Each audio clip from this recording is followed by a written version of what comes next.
anything's possible. You just gotta dream like you've never seen obstacles. Haters do a lot of barking, but they never bite. Can we go back to the way things used to be? The year is 2008. Famous rappers Kanye West and 50 Cent both make a bold bet that would determine who held the crown of rap in the decade to come. Banking on his success in the 2000s and riding high on his legend status in the rap mainstream, 50 Cent boasts that he'll never make an album again and quit music if his album Curtis is outsold by Kanye's upcoming third album, Graduation. Kanye represented a newer direction for rap, removing the gangster persona and being more true to himself and his own tastes, sticking more to art and fashion, and never claiming to be from a socioeconomic background he wasn't. But not saying that either. 50 Cent, by all accounts, was the real deal. A real gangster man who got shot like 30 times and came back from the brink of death to make the biggest song about birthdays since the Birthday Song and Feliz Navidad. Christmas is Jesus' birthday. When both albums had been released and the dust had cleared, there was no question as to who the winner was. It was Kanye. Kanye won easily. I mean, it was 2008. It was the dawn of a new era in rap. Gone were the face band-aids, and in were the shutter shades. No more oversized jerseys, now we're wearing layers upon layers of collars and denim and textiles. No longer did people wear oversized chains, sometimes. Now people wore multiple chains of regular shapes and sizes, sometimes small, usually medium to big. Some people even wore 2 chains. This is the beginning of the swag era, an era in pop culture that holds as much of a tight grip on us now as it did back in the day. Lasting from about 2008 to around 2014, the internet being in its infancy played a huge role in defining this era, as it did in many other subcultures of the day. However, unlike other subcultures at the time, like scene, this one was actually cool. People, like, the cool people did it.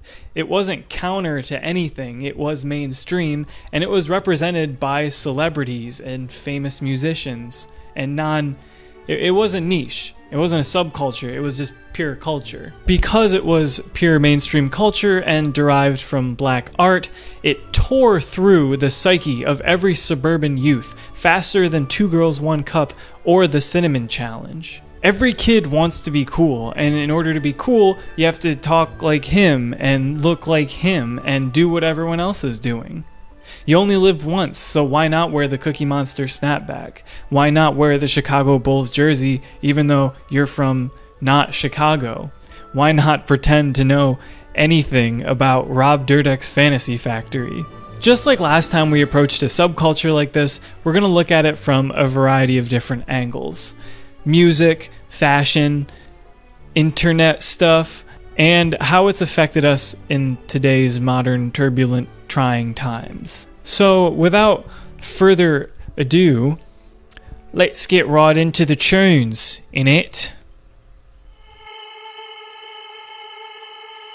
A lot of artists you would consider B or C or D or F or booty trash tier were unavoidable back in the day. I'm talking names like Tyga, Chris Brown, etc., etc. Earworms like Rack City were a symbol of what was to come with the rise of more hedonistic and less lyrically focused mumble rap.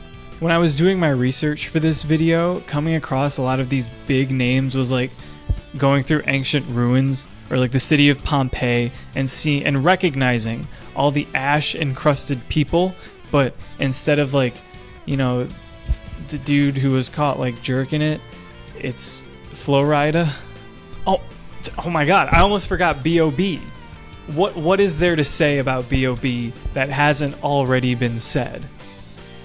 Well, there were a myriad of one-hit wonders at the time that also focused a lot on dances that went viral. The whip and the nay-nay, the Soulja Boy, Crank That, I don't know if there's an actual name for that move, the Dougie. The Harlem Shake song came out in 2012, before the actual trend. I don't have much else to say about that. I mean, they're one-hit wonders. I'm not Todd in the Shadows. I really don't care what Kurt Cobain is doing right now. I'm sure he's fine. By this point, there was no question that rap was pop. I mean, rappers have been influencing trends since the late 70s, but now it was an overwhelming conclusion. Of course, this is still extremely true to this day and will probably remain true until the next cool minority-driven genre comes onto the scene. The pop rap formula was also perfected by this point. You take a group like Kesha or Maroon 5, you add a very radio-friendly famous rapper, you get big money.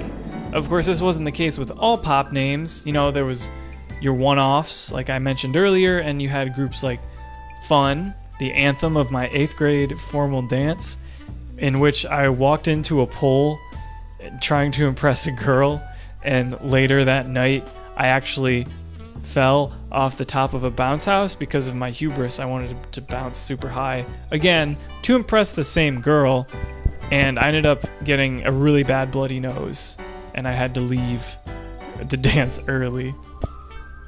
She didn't talk to me again after that. If we take a look back on the Billboard Hot 100 charts in the years leading up to the swag era, the paradigm shift is pretty clear. 2006 still had tracks that were pretty crunk inspired. Ridin' by Chamillionaire was like the big #1 smash hit. And the old guard of producers was still pretty much ruling the scene.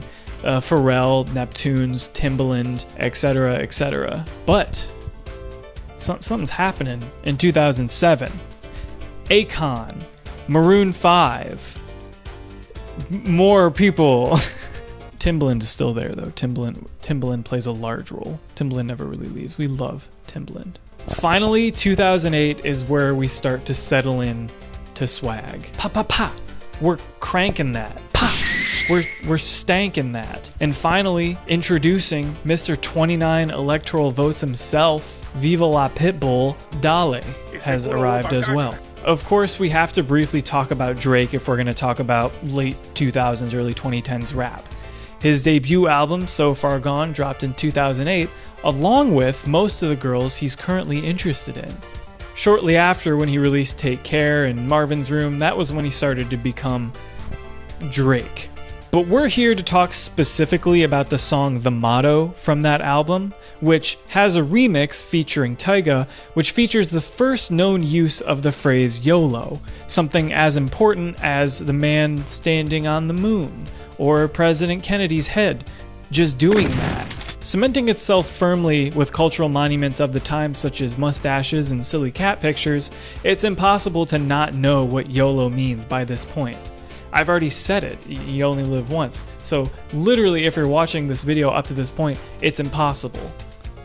I've solved the Ouroboros. But what the heck were these guys wearing?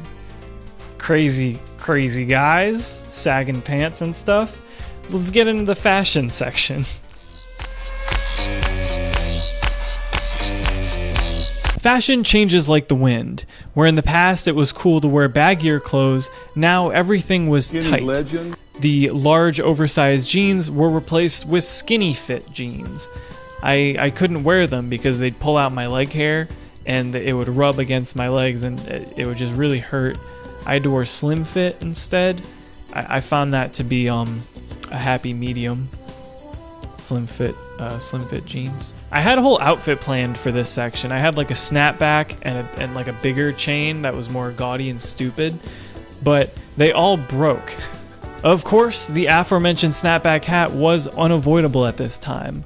It had never particularly been not cool. I mean, there's pictures of Michael Jordan wearing them in like the 90s, but it had definitely fallen out of fashion.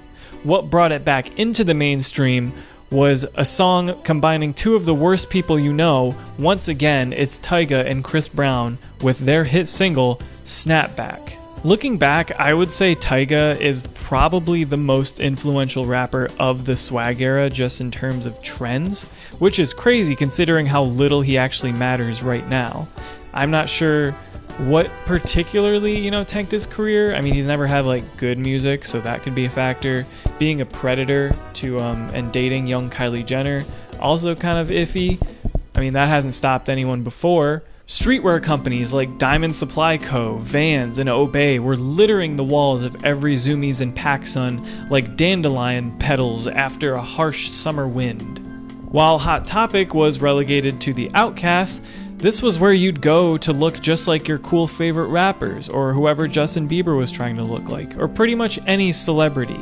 I remember when Odd Future and Tyler the Creator really popped off, and Tyler the Creator's fashion sense in particular influenced a lot of the cool kids at my school's wardrobes. So I was like, hey, I want to look like that cool guy. So I went to the mall with my mom, we went to PacSun, I found the ugliest shirt imaginable. It was a cyan button down with a leopard print pocket on the front. And I was like, I want this. I want this Frankenstein monstrosity, this homunculus of a shirt on my stupid little chubby olive-skinned body. My mom reluctantly agreed, said I would never wear it, but bought it anyways. I never wore it. The one time I did wear it, I wore a long sleeve shirt underneath because I was self-conscious. I never was invited to hang out with Odd Future, and I never got my fit pic retweeted or reposted by Tyler. Accessories like hipster glasses, shutter shades, I took these off because they hurt my head, and Beats headphones littered the repertoire of every cool kid in school. Some things did stay semi-consistent from the early 2000s, such as layers on layers. Did they have to be the same type of layer? No. Could you wear multiple collars? Yeah, if you're feeling crazy. For some reason, Disney Channel in particular really got into denim vests. They put denim vests on every young man, on every Jonas brother. Rewatching Camp Rock and High School Musical in the past couple months has probably been one of the most eye-opening experiences of my entire life. She's really good. In tandem with changing fashion trends and music, celebrity influencers also began to crop up on sites like Instagram and Facebook. People were using this platform to show how cool they were and how good they dressed, something that, didn't exist beforehand. A perfect example of this is Zendaya. When you think of the swag era and the deep fried pictures and, the lip biting, Z-Swag is the template. She is the blueprint. But since it was the internet, there existed more to this than people just posting pictures of themselves. The internet was new, cool, hot, in its infancy, and people were ready to post and respond to posts and respond to subcultures with entirely new subcultures of their own. Let's get into it. Memes are hot. Memes are funny. Memes are kind of epic, but they weren't necessarily the biggest thing in pop culture at the time. They existed, but they weren't, cool. Were they ever the coolest thing? I don't know. They were relegated to the realm of more hardcore internet denizens, not necessarily the snapback wearing kids who skated and stuff. There was definitely a lot of overlap, but I'm saying I don't think the kids who were quoting memes and making rage comics religiously were hanging brain with the boys. I was one of those kids. I just really liked Smosh. But that doesn't mean that an equivalent didn't exist for swaggers. Swaggy havers. The biggest of those being swag quotes, starting on Tumblr and being dispersed through the internet trickle-down on sites like Reddit, Instagram, and Facebook. These were very basic, just fun little quotes, deep and mature, with a cool person behind it. It was really fucking dope. The general backlash that came with the rise of swag rap and people who were like that in general was immense. A counter to swag was invented. Class, something real men had that those swaggy little boys didn't have. Instead of snapbacks, they would wear fedoras and place an emphasis on proper grammar and being a gentleman. But this didn't really phase cultural thought. I mean, these were just why do good girls like bad guys type people who generally just kind of stick to themselves and don't really, bond together. It's just the angry young man thing. They wouldn't shift political culture and the way we see and view things in decades to come. The biggest takeaway I've got from researching this and scene and general subcultures at this time was that the focus on individuality was insane. Scene was all about being yourself no matter what, even if no one understood you. Pop rap at the time was about saying fuck you to everyone else. You only live once, do your thing, be an individual. And the underground music at the time was about being your own thing and not being like that. It's literally all people talked about. Kanye, that was his whole deal. Tyler, the Creator, on the other end, that's his whole deal. If he can do it, you can do it too. This emphasis on individuality has pros and cons. Some of the pros being that a lot of people were genuinely inspired to create art and become big and, make it in their chosen industry. And they're still here to this day. The cons, of course, being that it solidified a lot of the toxic aspects of American culture as a whole, and we're still suffering through the consequences of that. Shit popped off real hard. Rap is still here, still hot, and still evolving faster than any other genre before our very eyes. Streetwear is starting to be replaced with athleisure and other things, but it's definitely still there. Y2K's fashion is coming back. I'm sure it'll, circle back into Disney Channel original movie fits. At the end of the day, every kid wants to be cool. It's just a universal thing. With all that said, I'm really looking forward to when swag era fashion comes back. I know snapbacks are going to come back eventually. I can feel it in my loins. It's going to be so ugly and stupid. It's going to be so good. That's all I got. Thanks so much for watching. Next video coming out when it comes out. I got my little sketchy. I'm sticking to it. Thanks.